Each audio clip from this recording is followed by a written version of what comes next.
Okay, welcome everyone. So we're going to do a much calmer session this week compared to last week. So do come and join me in a cross-legged position on the mat here. Who can shout out some of the key pointers that we're looking to adhere to? I can see you're doing the right thing. So straightening the back, excellent. What's the analogy that we might use to help us think about that string coming out the top of the head? Superb. What might we do with our shoulder blades? You do want to keep them still, but you want to bring them towards one another. That will just help push the chest out a little bit. What are we doing with our belly button? Yeah, bringing the belly button in. So suck that belly button in as close to the spine as you can. Keep breathing though. Don't forget to breathe. Okay, and we're just going to try and push the tailbone down as well. Get the hands wherever's comfortable for you and just take some of the deepest breaths, if not the deepest breaths that you've taken today. You might even want to close the eyes down. Just allow the mind to settle down. And this can be a nice point during this session to set our intention. I would recommend doing that every time we start the yoga. For me, my intention today, and I guess that's going to heavily impact everyone here, is going to be just to try and take it a little bit easy today because I'm feeling a bit sore. But if you're feeling really up for it today, then by all means, you can have a good jump around. You can do some extension poses if you know any. And I'll try and remember to suggest some as we go along, okay? So let's bring the hands up above the head. We're still imagining that we've got the shoulder blades towards one another, string on the head, belly button into spine, tailbone down.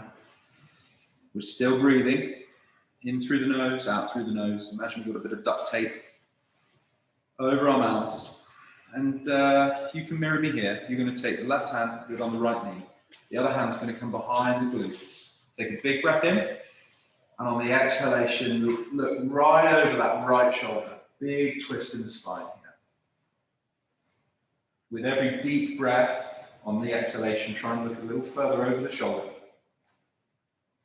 Keep breathing.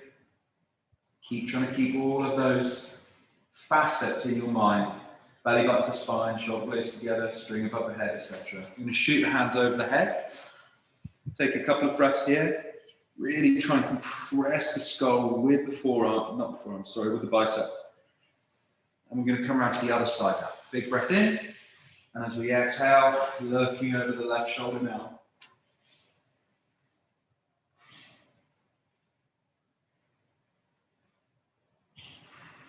Always focusing on that deep breathing through the nose. And cross those legs around the other way now. And we're going to come the other way. We're going to come down onto or towards our elbows. Don't worry if the elbows don't touch down. Trying to keep the back straight-ish. It's not going to be straight unless you're probably bolt upright, but you don't want to completely allow your form to collapse. So imagine the head is sort of is an aeroplane and has taken off from the mat. You can even use your hands pressed against the floor just to pull you forward a little bit, just to help elongate that spine. Because even in this position, when we've come over, we're still imagining the string. It's just the angle's changed slightly. We're more up sort of 35, 45 degrees. And our hands are going to come behind the back here. We're going to open through the chest. Shoulder blades come real close together. And breathing nice and deep. Hi, Theo. Grab a mat and get cracking. No rush. And we're just going to lean back as our hands touch down behind us. Maybe pull the feet in actually a little bit first and then let the hands touch down. And we're going to push those knees down to the ground. We're going to engage the glutes. We're going to bring the pelvis as far away from the floor as we can. We're not going to, as none of you are, which is brilliant, we're not going to let the head hang down like this. I'm sure I've mentioned it before. It's actually one of the most common yoga injuries. Is compressed nerves at the back of the neck because people just let their head hang down all the time, which is kind of funny when you think about it. Keep breathing nice and deep. Obviously, yoga is much more associated with injury prevention, but sometimes if you don't do the right sort of things, it can have a negative effect. Okay, slowly release. And we're just going to allow the feet to come out to the side now. You're going to keep the feet bolt upright, really flexed, okay? Keep that back as straight as we can. We've still got the string. We're still pulling the belly button in. Shoulder blades are still coming to one another. If you need a bit of help, I can see some of you using your hands as scaffolding. That's fine. This can just take a bit of pressure off the lower back to help us, or just to help the body kind of ease into this. So take a few nice deep breaths with your hands behind the back. You might even adjust your pose slightly, maybe get the legs a little wider and then come back with the hands behind the back. A couple more breaths here. Keep those feet as flexed as you can. And then we're going to come forward. Hands come down here. All right. See if you can come down onto the elbows. If not, just towards the elbows would be great. Breathing nice and deep.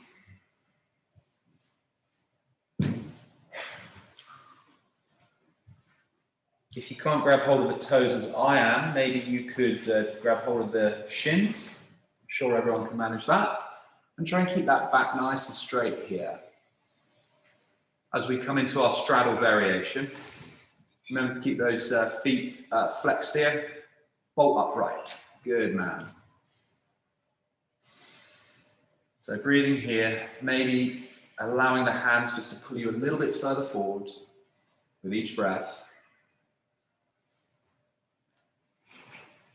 And from here, we're going to cross our legs and we're going to just push ourselves into a sumo squat position in hopefully a nice succinct movement. Or not. Or not is an absolutely fine option as well. Okay, so we're in our sumo squat now. The important thing is that our feet are pretty wide here. Okay, wider than body width distance. And we're going to use the hands in prayer to open the hips up, keep the back nice and straight. Don't forget to breathe real deep. With each exhalation, we're just going to try and open those hips a little bit more. And never be afraid to hear the breath in yoga. I was really self-conscious of that for years, but no cares anymore. So you can mirror me here. We're going to take our left hand. We're going to put it under our groin. Okay, it's going to come round the back. And we're going to try and reach over with our right hand and grab hold of it. There we go. I can see we're all getting this. We can look over the right shoulder now. Try and sink those hips a little bit further if you can. Hi, Casper, welcome. Do grab a mat when you're ready. Looking over that shoulder as far as you can. Breathing nice and deep.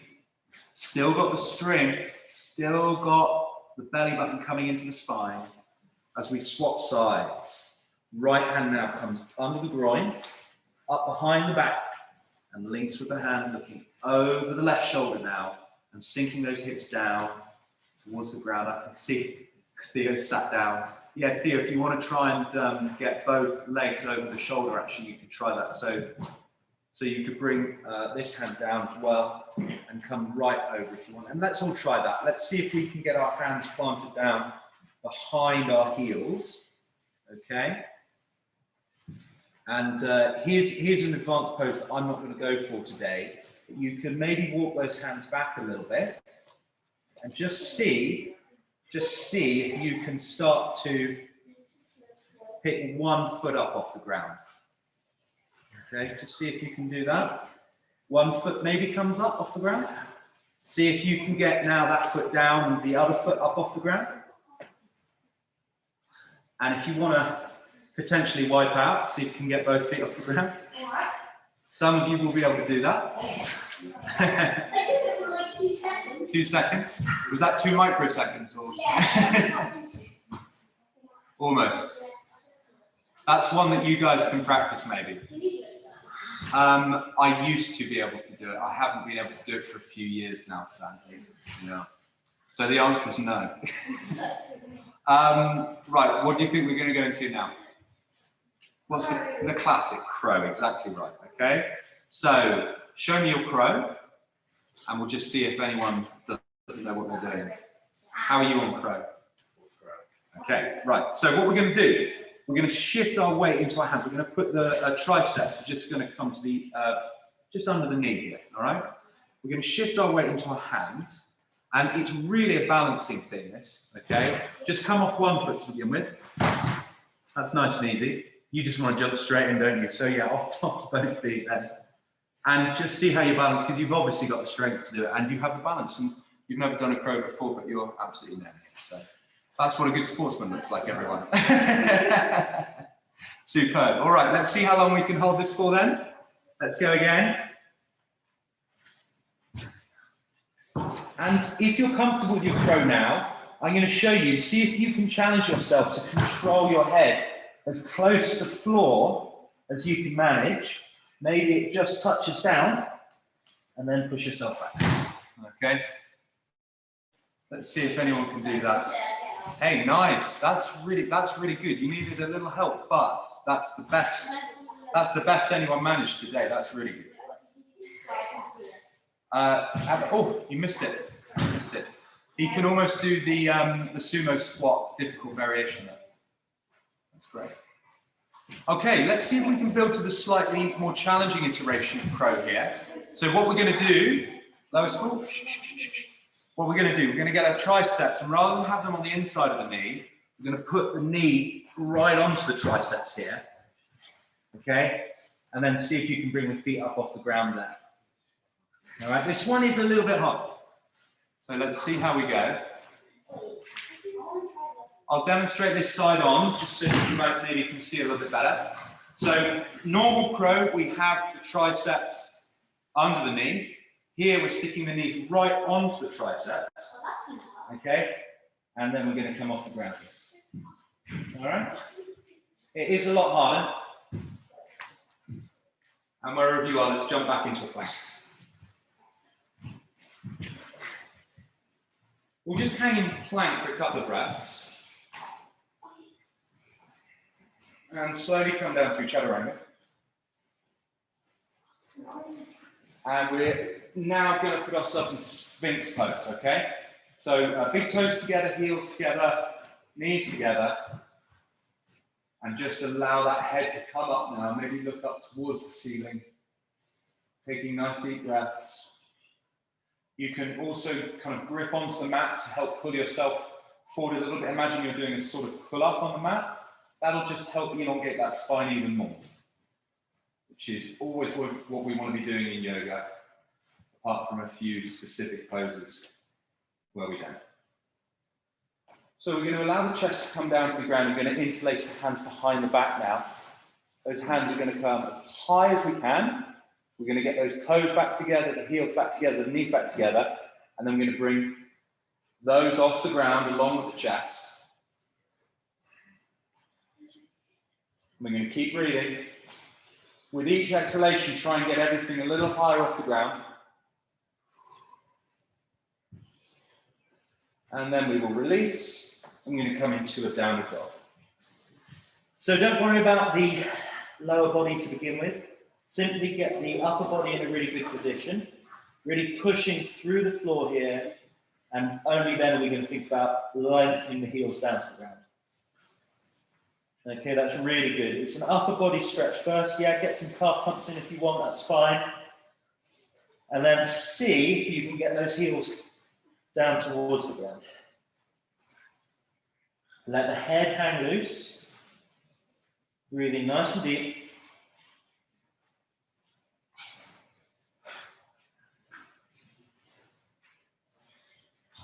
We're going to take the left foot and we're going to put that into the middle of the mat to make a tripod shape because we're lifting the right foot up off the ground now. That'll just help with the balance. We're going to flex through that foot that's in the air, and our hips and our chest are going to remain neutral here, all right? In a couple of breaths, we're going to open the hips up, we're going to keep the shoulders level. So the shoulders stay level, the hips open now, and you're going to point that toe up into the air, all right?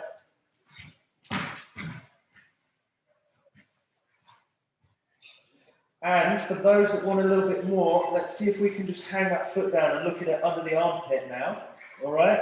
And then see if you can control your core to come into a wild thing, all right? Give that a go.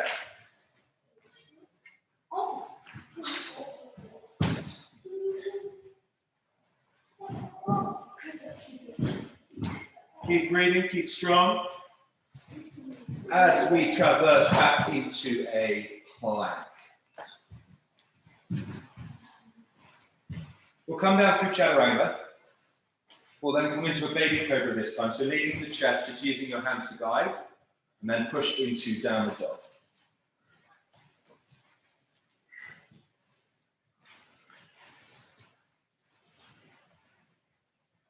Keep focusing on that breath.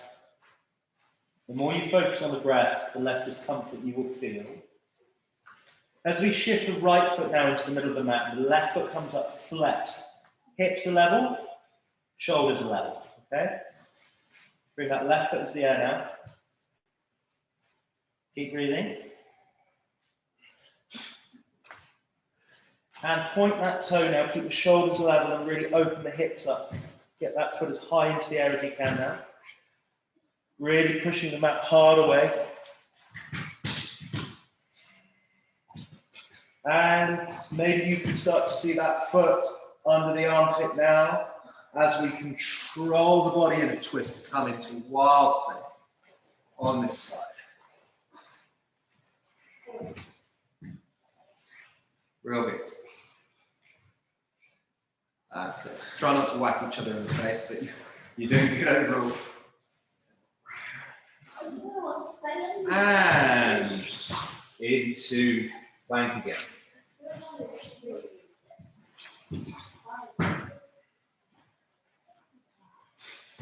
We're going to come down through chaturanga. Toes together, heels together, knees together. I'm going to come into a full upward dog, so hips off the ground now, right up. And then watch what I do with my toes here. See if you guys can do this. Quite a lot of pressure through the toes, but see if you can fold over the toes. You guys will find that really easy because you're young. It took me like a couple of years to master that. But that's always the way that you want to go, just to add a bit of strength to the feet. And then we're in a downward dog.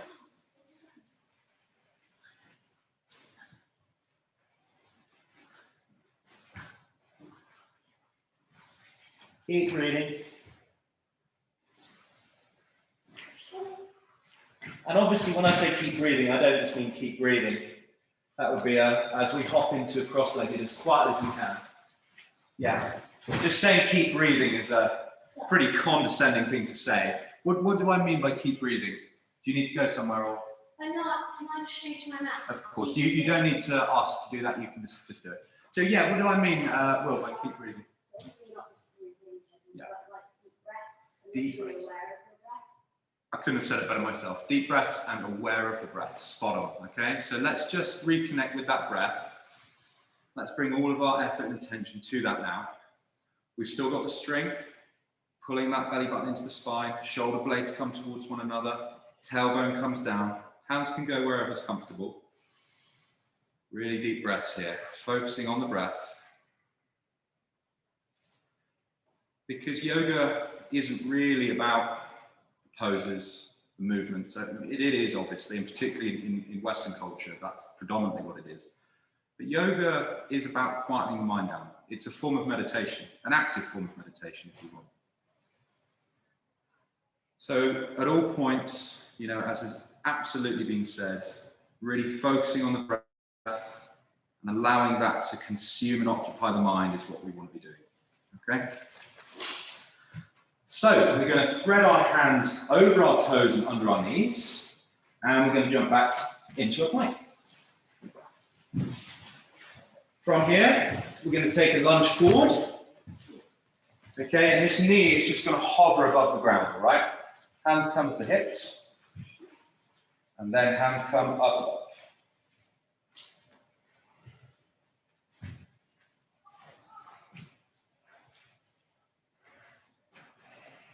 We're going to launch forward into a warrior 3 now. If you want to make it a bit easier, hands can stay on hips or out to the side or behind. If you want a bit more of a challenge out in front like I had them.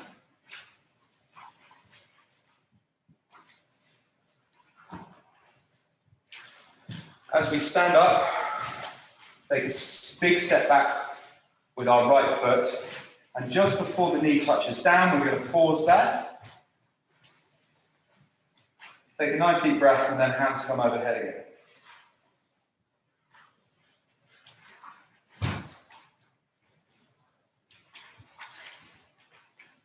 And we're just going to hop into that warrior 3 again.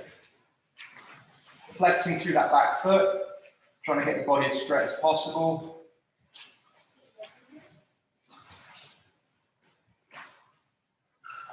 And standing up nice and straight. Okay, so shoulder blades together as our hands come behind our back. Get the big toes touching one another. Heels slightly apart, a little bend in the knees. Really take a nice deep breath in, and as we exhale, we're going to straighten those legs. We have our head up, but our chin comes down a little bit, okay?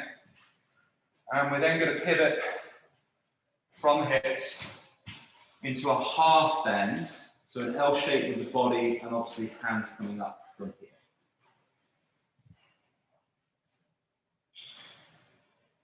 We're going to release the hands, we're going to sink into a chair pose, Utkatasana. Make sure you can see your toes over your knees. Okay, don't cheat by coming forward like this, okay, really sink the hips down. And then hands come behind the calves. We're going to pull our body into our quads. The most important thing here is that your chest stays glued to your quadriceps. Otherwise, you're going to be putting too much pressure through your lower back.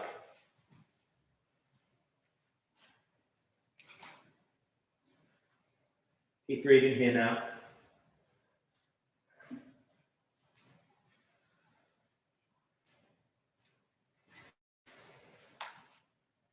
We're going to half bend, straight legs, straight back. And we're going to try and jump back as quietly as we can. Yeah, most of you did better than me. I was a bit noisy on that one. And then we're just going to hop into a cross leg position again.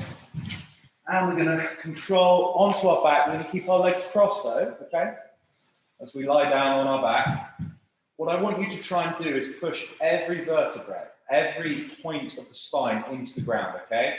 Some of you might have the small of your back off the ground, arched a little bit maybe. But just try and push that down, and that's a big part of pulling that belly button into the spine, okay?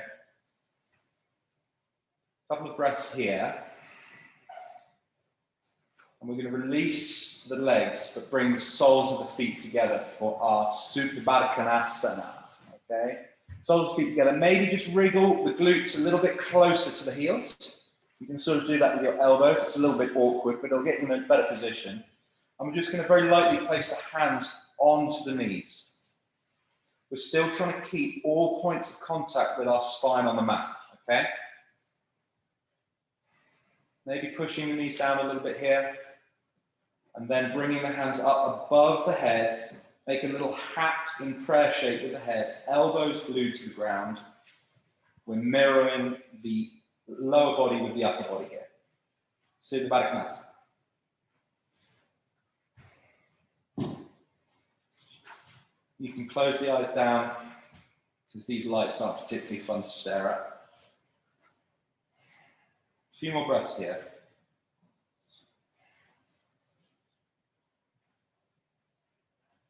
And what we're going to do is we're going to release the feet into a fallen chair position here. We're going to grab the outside edge of the feet, the little toe edge. I'm going to come into happy baby, one of the more ridiculous looking poses in yoga. We're going to pull the feet in to the chest, but push the hands away with the feet, okay? So a bit of a dichotomy there, but I think you all know what I mean. Breathing nice and deep. And the feet come down to the ground. And we can go into a bridge here, all right? Bring the shoulder blades as close to one another as you can manage. You can even put the hands under the back if you want to get a little bit higher. Maybe the feet come a little closer towards the shoulder blades. You can just walk them in a little bit and then release the hands, and you should be able to keep that height still in the spine. And for anyone that wants to try a wheel, let's do it. So before we do that, we're going to come into an egg. All right.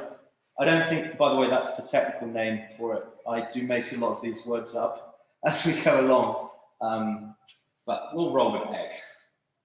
So just allow the body just to move side to side, forwards and backwards, around and around, whatever feels good for you.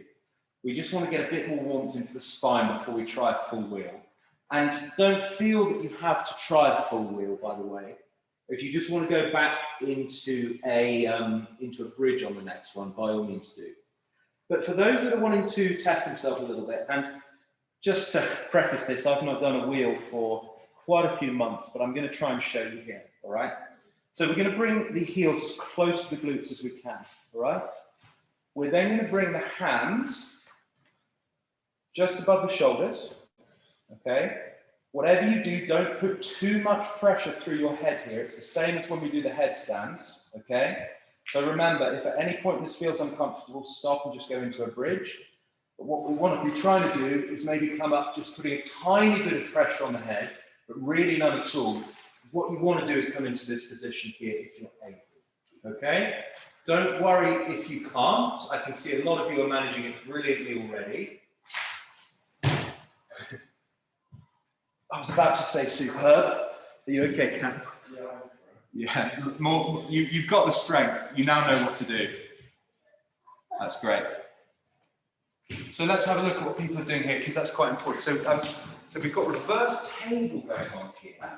So rather than that, you want to try and get a motion in. Okay? So you're doing more this. There. Come. Right.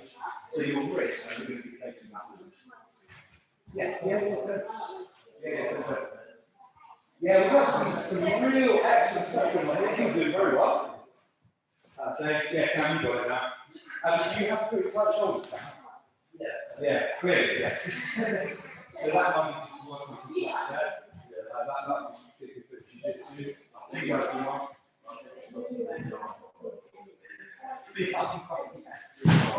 That's the disciplinary elbow as well. Oh, good fun. Okay, so hopefully those of you following online have had a go at a few of those. Let's come to cross leg. I'm just going to do a little time check here. Okay, we've got about 10 more minutes of asana, of poses, and then that will give us 6 or 7 minutes for some meditation. So let's come out of pose now. You all did really well. Out of pose. Excellent. Well done. That was really good. And we'll just cool off a little bit here. Maybe arching the spine deliberately. We don't normally do that, but what's really important when you've done quite an intense back bend, when you've sort of put the spine into an inverted position like that, it can be quite intensive. So just arching the back hip, just sort of hugging the elbows together, and just to take a little bit of pressure off that lower back, it's a good idea. So we'll just spend a couple of minutes.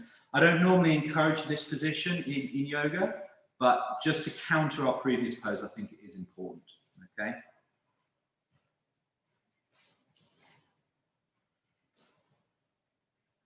Excellent.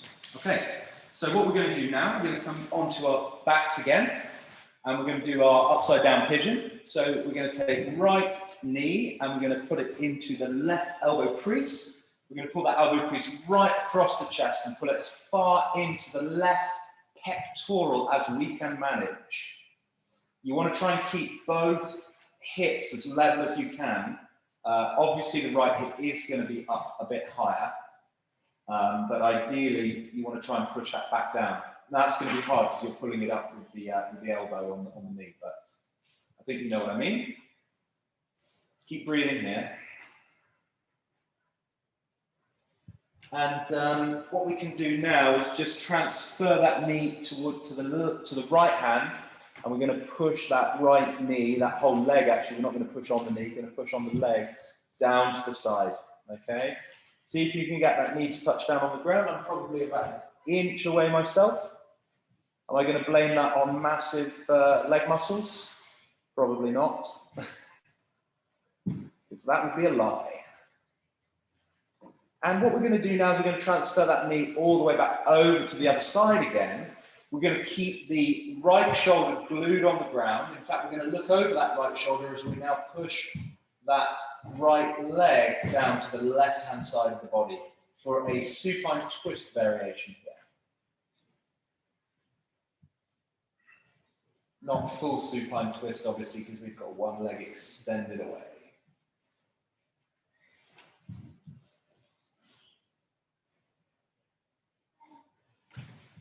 Okay, we're going to release. We're going to do those 3 poses on the other side now. So this knee, this left knee now, is going to come into the right elbow crease, unless you did it the wrong way around, in which case it's obviously the other leg to the other elbow.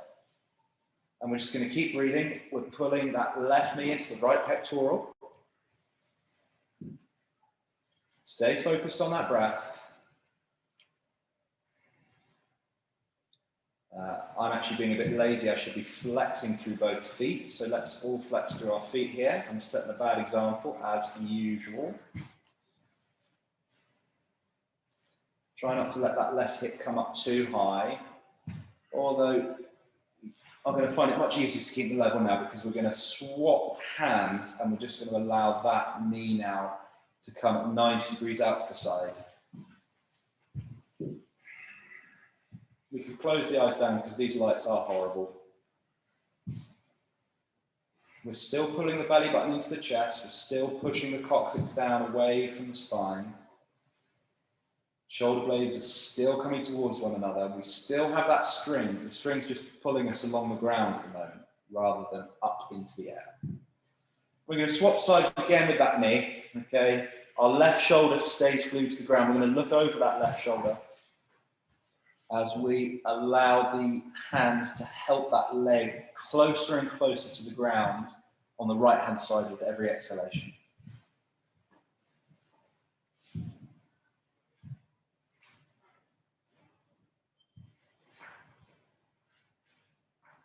Keep breathing deep.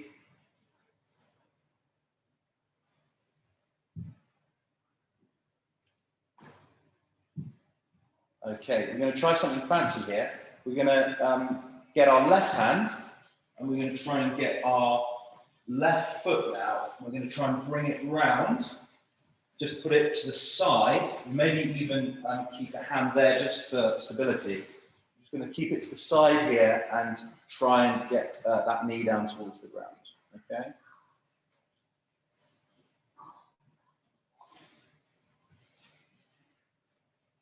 Keep breathing. This can be quite taxing on the knees, so just be careful, all right? We're going to allow that foot to come away now. We're going to just come over onto the other side. So we're just going to get that right foot in the right hand. We're going to keep hold of that foot if we need, and we're going to try and now bring that down to the other side.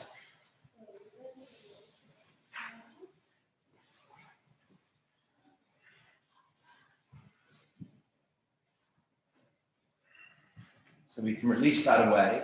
Now, hopefully what this will do, if we sit up now, and then just come and sit on our heels, we should now have enough warmth in the body to come into a pose where we bring the hands just slightly behind, slightly to the side of the glutes, and then we lift the pelvis as far away from the body as we can.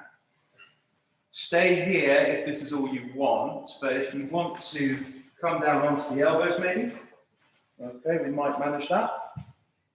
And for those of you that are feeling really adventurous, we could even try and get the shoulder blades down onto the ground. But you just work with what you're comfortable working with, all right? Particularly if you've never done this before. It can be a little bit tricky, a little bit taxing. Wherever you are, just taking nice deep breaths. And the problem is, if you have gone all the way down, it can be quite difficult to get out of pose. So as I'm demonstrating here how difficult it can be, we'll just come into a counter pose here for child's pose, all right? So we're going to keep the feet in exactly the same place. We're just going to, and really importantly, don't let the heels don't let the glutes come away from the heels. If your glutes do come away from the heels, you need to stop and push them back. Okay, what we're trying to do is also get the head down to the ground. But the heels and the glutes being together are more important than the head touching the ground. Let's make spiders with our hands now. So we're going to come onto our 5 fingers, well, our 8 fingers and our 2 thumbs.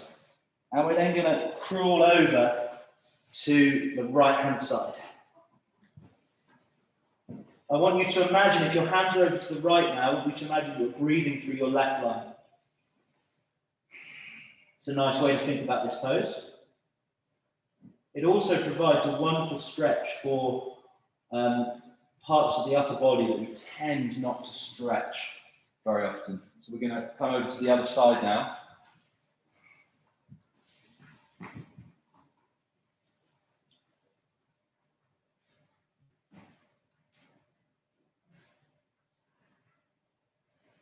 I'm going to keep the hands in the spider position, okay?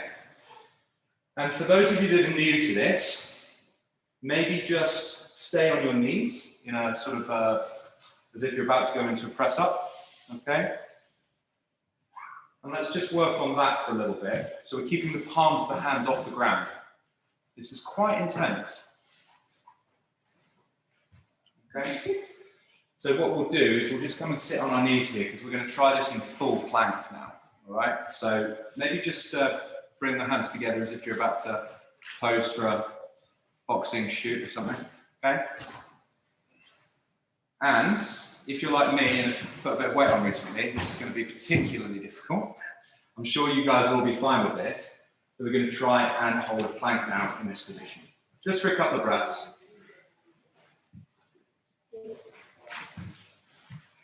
And release. I'd say it's a really good idea to do that just because it will help increase the strength of your hands. And it also provides a nice bit of flex that you probably don't normally get. So you do a little time check. I think we're almost there. My phone thinks I'm trying to pay for something. That's no good. 10 to, great. Thank you. Okay, it comes cross-legged. And I'll just turn this off so that it doesn't ping us with an alarm in 2 minutes' time. We are going to go into our Shavasana, okay? Can anyone remember the name of Shavasana, the English word that we use for it?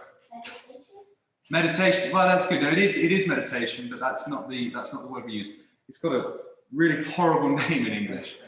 Corpse pose. Yeah, that's the one. Absolutely spot on it. Corpse pose. How lovely. But in my mind, this completely negates what Gregor rightly brought in. You said it's about meditation, right? Or if you're dead, you can't meditate. And a big part of meditation, people often think, is to, as if you were dead, to like block off all thoughts.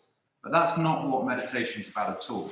Meditation is about quietening the mind down rather than trying to, in some way fight against it, okay? And actually, just before we come into meditation, and sorry, people on Zoom, I hope you're still with us. Let me just check here. Yeah, we're okay. Sorry, my computer was glitching. So,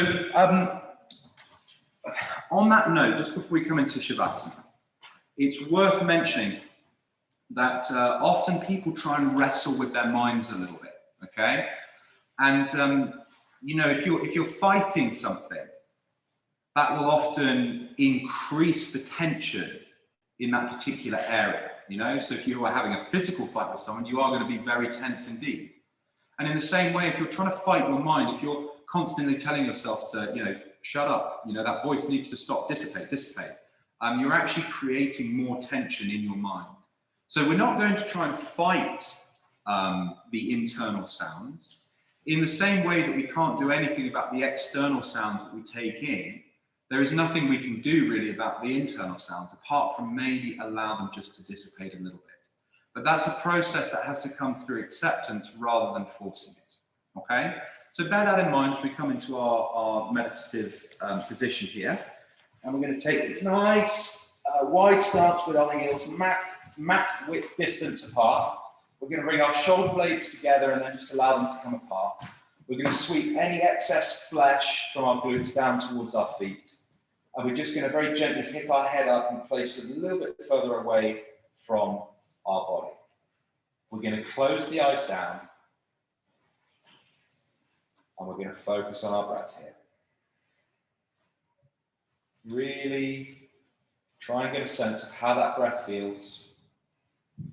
Try and track the breath from its genesis to its completion. So as you inhale through the nose, how does that oxygen, nitrogen, and whatever else is in the air, how does that feel as it passes through the nostrils?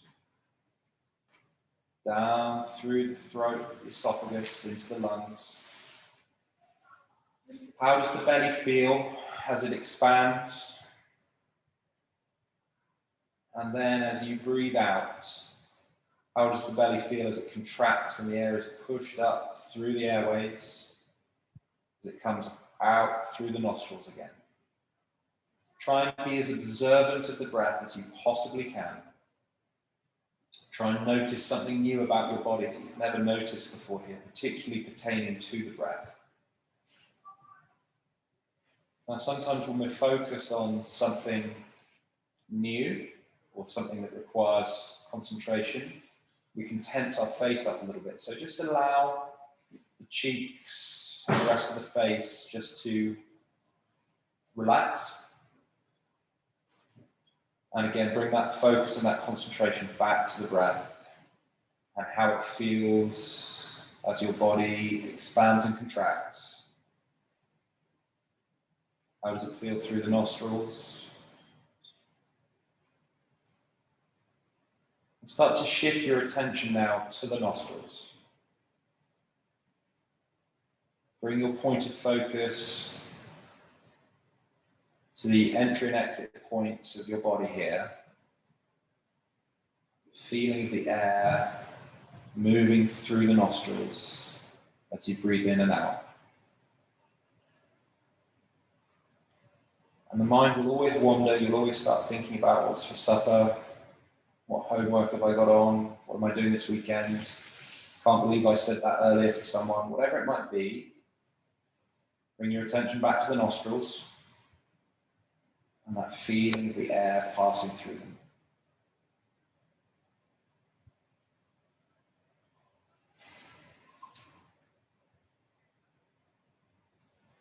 And what we're going to do is we're just going to move that point of focus from the nose just up a little bit. We're going to come through the nose, bring our point of focus now into our eyes. Our eyes are closed down, but just bring your focus and attention to your eyeballs, to the eye sockets. Just as you're breathing gently here. Try and stay as focused as you can on the eyes. Try and occupy your mind as much as you can with that part of the body. Relax the face again. Don't crinkle the face up too much here. Indeed, don't crinkle it up at all. Just relax. And with each exhalation, I want you to move your focus even further back through the eyes, into the deepest part of the eyes and the eye sockets that you can. Essentially to where your brain is going to be situated. And stay as focused as you can on this point behind the eyes. As we gently relax a little bit more with each breath. I'm going to give you maybe a minute now just to try and hold this focus without any guidance, all right? Anytime the mind wanders, bring the attention back to the eyes.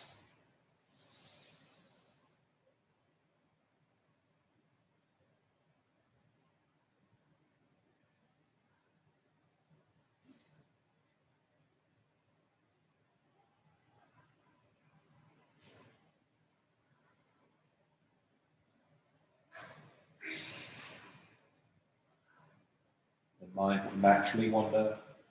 Just come back to the eyes when it does.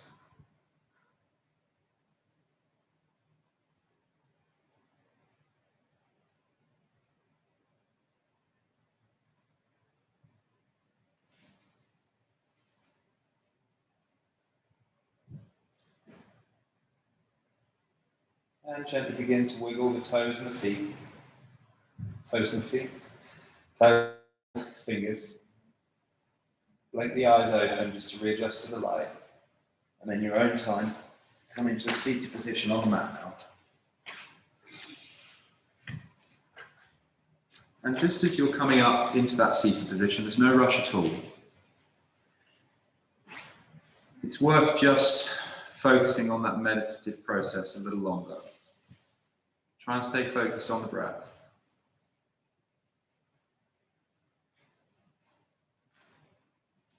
Just allow that quietness of the mind to remain there as long as you can. And I think one of the greatest realizations about the mind is that we are not the chattery part of our heads. That voice is a very useful tool. It helps us get stuff done. You know, if you need to be organized and you need to get lots of different tasks done and orientate yourself, then the mind is really important. You need to talk to yourself to get this stuff done, don't you? But what I really want you to consider, and this genuinely is one of the most profound realizations in Eastern philosophy, is as much as we might think that that chattering voice is us, my question to you here is, when you notice that that chattering voice has run away and has gone somewhere else, what is it that brings you back to the present moment? It's not that chattering voice. It's a much deeper part of the mind that does that. And that is who you truly are. The voices that you hear in your head, the chitter-chatter that helps us do whatever it is that we're doing, is but one aspect of the mind. The mind is a much broader and more complete entity than just thinking about the past or postulating on the future. And it's that deeper part of the self that is what you want to try and connect with during the meditative process. Because it's in meditation that that part of the mind, through unknown processes, is able to emerge a little bit stronger and a little bit more robustly. And that's really what controls that volume button that we've been talking about. That's how you turn the volume of the chatter down, is by allowing that deeper part of the self to take over and take greater precedence. So for those of you that have joined us online, our partnership schools, and anyone else that's watching, thank you very much. I do hope you have a good time, whatever you're doing at the moment. Bye for now.